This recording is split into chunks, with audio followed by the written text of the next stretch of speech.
you went to Berklee School of Music in Boston, and Michael Lemo, he does Guitar of the Day here, and Sarah Rogo, she works here sometimes. They both went there. That's not a question. That's just a throw it out that's there. Berklee was the only place you could go and major in guitar. So that's where we all ended up. Was, because I taught myself how to play piano. I didn't know how to, play for real, and I wasn't a classical singer. But I wanted to go to music college, and so I went for about 3 months. Really? But then, 30 years later, they gave me an honorary doctorate, so it's okay. So when did you first develop a love and passion for guitars? Oh, well, my love for guitars goes back to, when I was born. I was born and raised in Kansas, in the Midwest.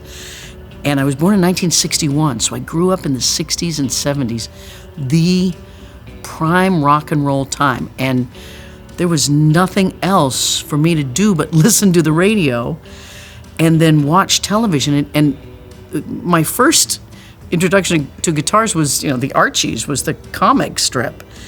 And then I would watch Ed Sullivan. I remember watching Ed Sullivan. I remember, the Rolling Stones coming. I don't quite remember the Beatles. I was only 3 years old when they were on.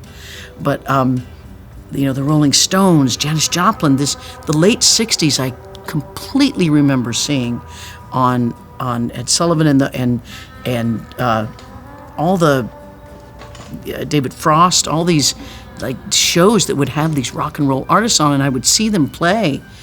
And then I remember I would look through that. We had the J.C. Penney catalog, and I'd look through it, and I'd always go to the guitar section, and they were these cheap little guitars, which, he sells the Silvertones now. They were little toy guitars back then for $15, $20 or something, and I would dream of guitars. My father finally, when I was 8 years old, he brought a guitar home. He brought a Stella by Harmony. It was a Harmony little acoustic guitar, and he brought it home for my sister, who was 12 and I was 8, and I'm like, no, I want to play. And then, no, you're too young. I want to play. I wore out all the badminton rackets, pretending I was jumping around and playing.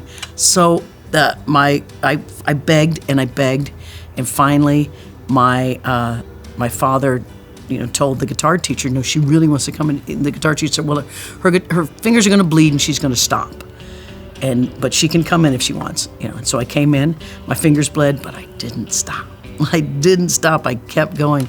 And my guitar teacher was a gem. I have to give him so much credit. His name was Don Raymond. He was Latin, he was Latino. He had played in these jazz big bands and toured with them. And then somehow he lost his fingers. I don't know how. He never told me how. But now, in the 60s, he was this kind of grouchy guy with no fingers but an immense amount of talent who's giving guitar lessons to snotty-nosed kids in Leavenworth, Kansas. And so I was terrified of him.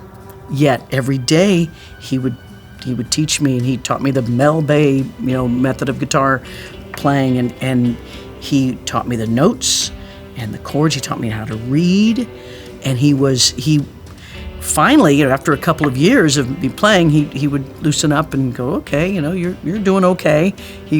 And I went back to him in high school, and he just treated me like any guitar player. Didn't treat me like a girl. He treated me. He knew I wanted to go to Berklee College of Music, and he taught me Joe Pass, and he taught me a lot of stuff. And I just owe him so much. He was frightening to me. He used to have he'd tap his foot. He had a little footstool thing. He put his foot on and he'd play, but he'd tap his other foot, and he would say, I don't care what notes you play, just never go out of time. He was all about rhythm.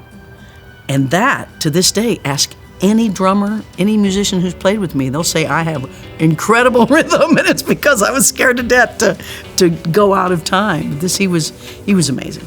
That's he had this big Gibson, I think it was a Birdland.